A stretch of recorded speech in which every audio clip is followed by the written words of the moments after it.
నీ మతం నీకు గొప్ప అయితే మంచిదే, కానీ బలవంతపు మత మార్పులు ఏం చేస్తున్నారు మీ గవర్నమెంట్? గాడుగులు కాస్తున్నాయా కూర్చొని?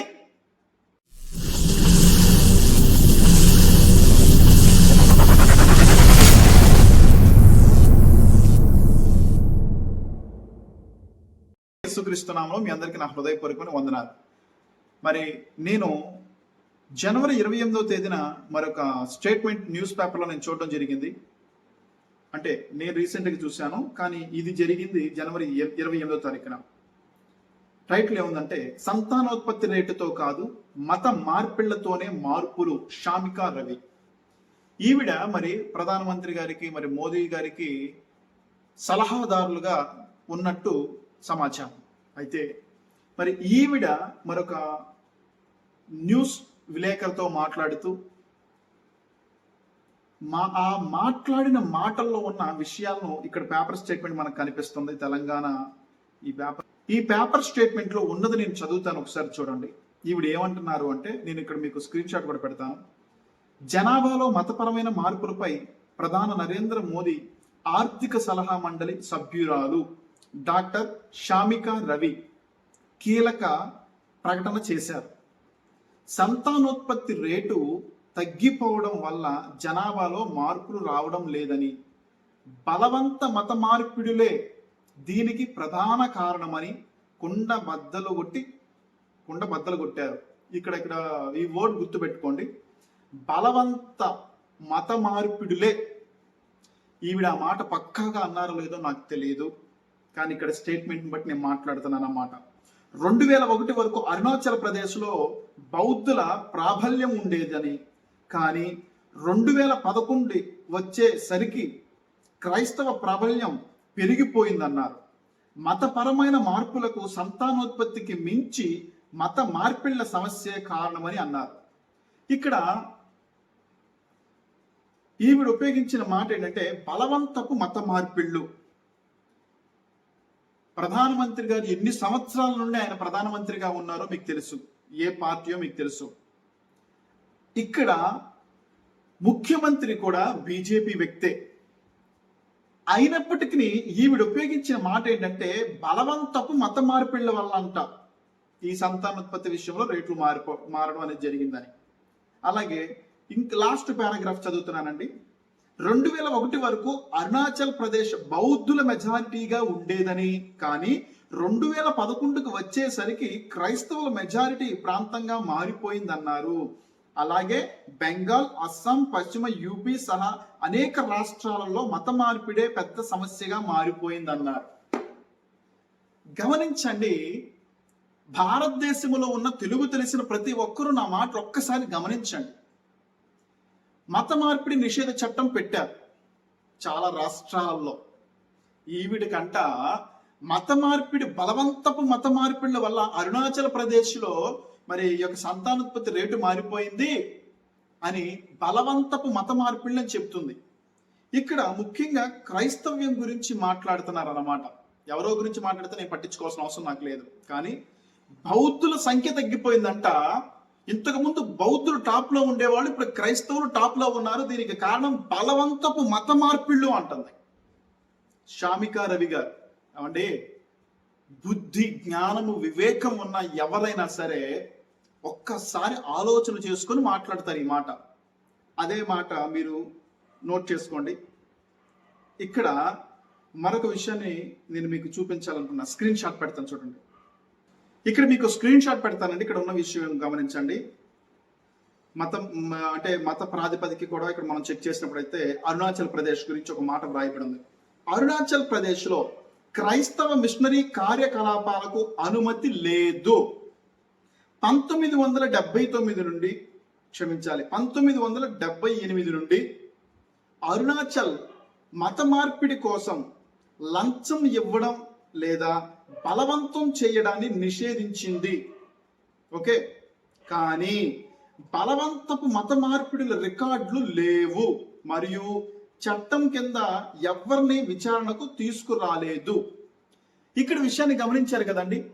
ఒక్కటి కూడా బలవంతపు మత మార్పిడి అని రికార్డ్ అవ్వలేదు అరుణాచల్ ప్రదేశ్లో.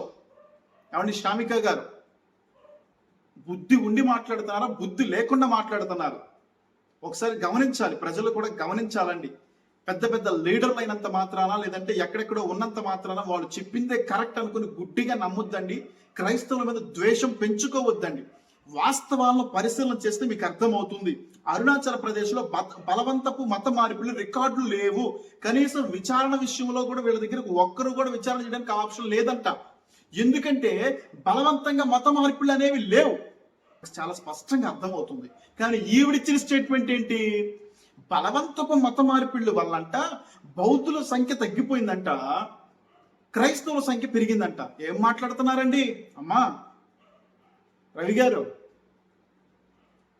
భారతదేశపు చరిత్రను కనుక చూసినట్టయితే భారతదేశమంతా విస్తరించిన బౌద్ధుల సంఖ్య ఎందుకు తగ్గిపోయిందమ్మా? ఐఏఎస్ గారు కూతురు కదా నువ్వు. భారతదేశం అంతా వెలసిల్లిన బౌద్ధ మతం, భారతదేశంలో పుట్టిన బౌద్ధ మతం ఇతర దేశాలకు సైతం అది ఇప్పుడు స్ప్రెడ్ అయింది. మరి భారతదేశంలో ఎందుకు కనుమరుగైపోయింది?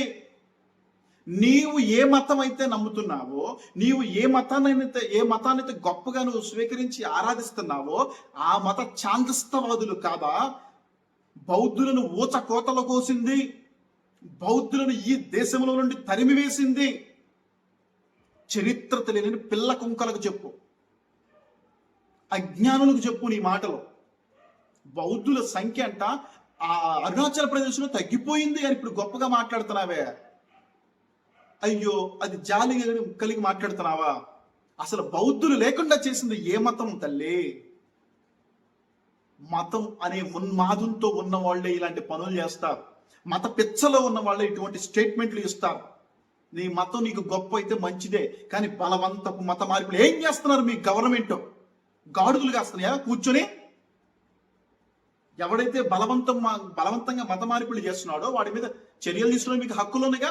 అక్కడ ఉన్న బీజేపీ ముఖ్యమంత్రి మీ వాడే, ప్రధానమంత్రి మీ వాడే.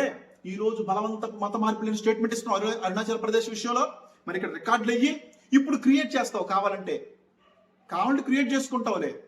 ఎవడన్నా గట్టిగా బాధిస్తే మంచి స్థాయిలో ఉన్నవాడు కనుక మాట్లాడితే మీరు క్రియేట్ చేస్తారు. కానీ ఇప్పుడు ప్రజెంట్ ఇక్కడ ఒక్కటి కూడా బలవంతంగా మత మార్పిడి జరిగిందని ఎక్కడ కూడా రికార్డు నోట్ అవ్వలేదు. కనీసం విచారణ కూడా చేయడానికి అవకాశం లేవు. బలవంత మత మార్పిడి లేవు ఎక్కడ. క్రైస్తవ్యము పెరుగుతుంది, ఏడవ మాకండి. బుద్ధిజం తగ్గిపోతుంది, బుద్ధులు తరిమి కొట్టింది, వాళ్ళని చంపింది కూడా ఫలానా మతం వాళ్ళే, అందరూ కాదు. మతోన్మాదులు, అందులో ఉన్న మతోన్మాదులు. ఇంకో విషయం చెప్తున్నానండి, ఇదే అరుణాచల్ ప్రదేశ్లో చూడండి స్టేట్మెంట్. రాష్ట్రంలోని క్రైస్తవుల్లో క్రైస్తవుల్లోని అక్షరాస్యత రేటు రాష్ట్ర జనాభాలో ఉన్న రేటు కంటే ఎక్కువగా ఉంది.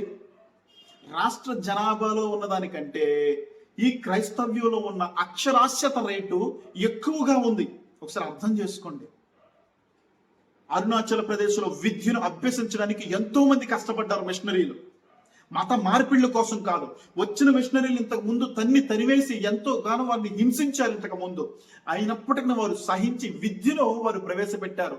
ఎవడైతే విద్యతో జ్ఞానం పొందుకుంటున్నాడో, విద్యను బట్టి వాడు ఆలోచిస్తున్నాడో, వాడు పరిపక్వం చెంది వాడికి నచ్చిన మతాన్ని స్వీకరిస్తున్నాడు. ఆ హక్కు అందుకే అంబేద్కర్ గారు ఇచ్చారు. ఇలాంటి పనికి మాలిన వాళ్ళు చాలా మంది ఉంటారు. మతం విషయంలోనూ, లేదంటే ఈ ఉంటాయి కదా, ఉచితంగా పంచేవి ఉంటాయి కదా, వీటి విషయంలో భయపెట్టి అదే హిందూ మతంలో ఉండిపోయేలా చేస్తారని చెప్పేసి ఒక స్వేచ్ఛను ఇచ్చేశాడు ఆయన. నీకు నచ్చిన మతం నమ్ముకో అని. ఆయన అందుకే హిందూ మతాన్ని వదిలిపెట్టేసి వెళ్ళిపోయాడు. ఆయన కూడా బలవంతపు మత మార్పులు చేశారంటారా? విద్యను బోధిస్తున్నారు. అది మనిషికి కావలసింది. అక్షరాస్యత రేటు చూడండి అక్కడ ఎంత ఉందో. మీరు కావాలంటే మీరు కూడా ఒకసారి అందరు చెక్ చేయండి.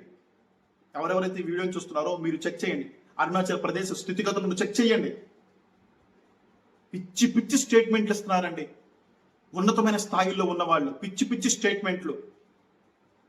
బౌద్ధులంట క్రైస్తవులు బలవంతంగా మత మార్పిడి చేస్తే సంఖ్య తగ్గిపోయిందంట. అదే బౌద్ధిజం గురించి చరిత్ర చెబుతుంది కదా. మరి మన భారతదేశపు చరిత్ర చెబుతుంది కదా, ఎవరిని వారిని చంపింది, ఎవరిని వారిని పారద్రోలిందని. ఈ రోజు ఎక్కడెక్కడో దేశాల్లోకి స్ప్రెడ్ అయిపోయి ఈ రోజు అక్కడ పెద్ద మతంగా తయారైంది, పెద్ద గొప్ప మతంగా తయారవుతుంది. ఈ రోజు బౌద్ధ మతం మాదే, మా భారతదేశంలో పుట్టిందని గొప్పలు చెప్పుకుంటున్నారు. ఒకప్పుడు ఏమైంది మీరు గమనించండి. క్రైస్తవ మతం 30%, హిందూ మతం కూడా హిందూ మతం 29% ఇలాగ ఉన్నాయన్నమాట. అయితే ఇక్కడ ఇంకొక విషయాన్ని గుర్తించండి, చాలా ప్రాముఖ్యమైన విషయం. ఇక్కడ డ్యోనీ ఫోలో అనే మతము 26% ఉందండి. డ్యోనీ ఫోలో 26 ఈ మతం, ఇది చాలా పురాతనమైన మతమే. కానీ వీళ్ళని మ్యాక్సిమం హిందూ మతంలో కలిపేయడానికి చాలా ప్రయత్నాలు చేస్తున్నారు. వీళ్ళకంటూ ప్రత్యేకమైన గుర్తింపులు ఉండవు. ఇతర చిన్న మతాలన్నింటినీ కూడా పురాతనమైన మతాలన్నింటినీ కూడా హిందూ మతంలోకి కలిపేశారు. ఎవడైతే సూర్యుడిని పూజిస్తాడో, ఎవడైతే ఒక విగ్రహాన్ని పూజిస్తాడో వాడు హిందువు అని చెవులు అదిరిపోయేలా చెబుతారు. కానీ బొమ్మను పూజించే వాళ్ళందరూ కూడా ఎవరు హిందువులు కాదండి. విగ్రహాలను పూజించే ప్రతి వాడు హిందువు కాదు. కొన్ని వందల మతాలు ఉన్నాయి. 26% ఉన్నారు వాళ్ళు డ్యోనీ ఫోలో అనేవాళ్ళు. వాళ్ళు హిందువులు కాదు. వాళ్ళ ఫ్లాగ్ను కూడా నేను చూపిస్తానండి. వాళ్ళు హిందువులు కాదు. హిందూ పురాణాలకు సంబంధించిన వాళ్ళు ఎటువంటి ఆరాధనలు చేయరు. వాళ్ళ గురించే మాట్లాడరు. ఎందుకు తెలుసా? అది కూడా విగ్రహారాధన కాబట్టి, అది కూడా మన భారతదేశంలో ఉంది కాబట్టి. నచ్చందల్లా క్రైస్తవ్యమే. క్రైస్తవ్యం మీద పడి ఏడబడమే ప్రతి ఒక్కడి పని. దయచేసి ఆలోచన చెయ్యండి. విద్యను బాగా నేర్చుకోండి. చరిత్రను పరిశోధన చెయ్యండి. ఎవడో విదేశీయుడు చెప్పాడు చరిత్ర పక్కన పడేసేయండి. సరే, విదేశీయులు చెప్పిన చరిత్ర వదిలేసేయండి. మన భారతీయులు ఎంతో మంది రాసిన చరిత్రలు ఉన్నాయి కదా, వాటిని పరిశీలన చెయ్యండి. కానీ ఒకటి గుర్తు పెట్టుకోండి, బ్రాహ్మణ వర్గానికి సంబంధించిన వాడు 99.9% ఎవడైనా సరే ఆ రచన రాశాడంటే అది నమ్మొద్దు. ఎడంకాలతో తానన్నది అని అర్థం చేసుకోండి. చరిత్రను వక్రీకరించి రాసి పానుగుతారు వీళ్ళు. ఇప్పుడు ఈవిడ చూడండి ఎంత చక్కగా చెప్తుందో. బలవంతపు మత మార్పులు అరుణాచల్ ప్రదేశ్లో జరిగిపోయినాయి, అందుకనే బుద్ధిజం తగ్గిపోయింది, క్రైస్తవ్యం పెరిగిపోయింది. ఈవిడ చెప్పిద్దా ఒకనొకప్పుడు మొత్తం బుద్ధులు మేమే చంపి తరివేసాం, మా మతం వాళ్ళు చేశారని ఒప్పుకునిద్దా? ఒప్పుకోదు. మళ్ళీ దానికి వేరే స్టోరీలు అల్లుతారు. కనపడుతుంది చరిత్ర పుస్తకాల్లో కనపడుతుంది. రీసెంట్గా నేను ఆంధ్ర రాష్ట్ర చరిత్ర చదువుతున్నా. ఇలాంటి చాలా ఉన్నాయి చరిత్ర పుస్తకాలు. చదవండి, బుక్ స్టాల్స్కి వెళ్ళండి, కొనుక్కోండి, చూడండి రైటర్ ఎవరో చూడండి, అతనికి భారతదేశంలో ఉన్న విలువేంటో చూడండి, అప్పుడు చదవండి. సోరవరం ప్రతాప్ రెడ్డి గారు అని చెప్పేసి ఒక హిస్టరీకి సంబంధించింది, వీలైతే దాంట్లో బాగా ఇంకా క్షుణ్ణంగా చదివి మంచి మంచి వీడియోస్ చేస్తాను చరిత్రకు సంబంధించినవి. అందరికీ వందనాలండి. ఈ తప్పుడు ప్రచారాలని మరి అరికట్టడం మన వల్ల కాదండి, కానీ వాస్తవాన్ని తెలుసుకోవడం, ఇతరులకు షేర్ చేయడం మన చేతిలో ఉంది, మన బాధ్యత అది. మరి మీ వంతు బాధ్యత మీరు ఇతరులకు షేర్ చేస్తారో లేదో నాకు తెలియదు. అందరూ షేర్ చేయాలని మనం చేసుకున్నాను. Thank you.